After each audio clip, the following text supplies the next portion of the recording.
For two sets A and B, what will be the total relations from A into B? Okay, let us begin. Now here we have a set A containing three elements, x, y, and z. So that means the total number of elements in the set A, that's equals to 3. And we have the set B containing two elements, A and B. So the total number of elements in the set B, that's equals to 2. Now, what will be the total number of elements in the Cartesian product of A and B? So that can be obtained by taking the total number of elements in set A and multiplying it to that of the total number of elements in the set B, which gives us 3 times 2, that will be equals to 6. So there are a total of 6 elements in the Cartesian product of A and B.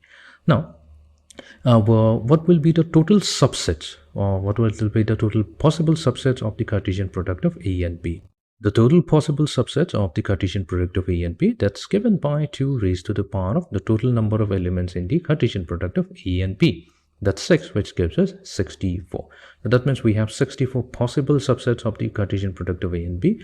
But here we are being asked to find out the total relations from A to B. Now the total possible subsets is going to give us the total relation. So we can say, thus, the total relations from A into B, that's going to be equals to 64 as well.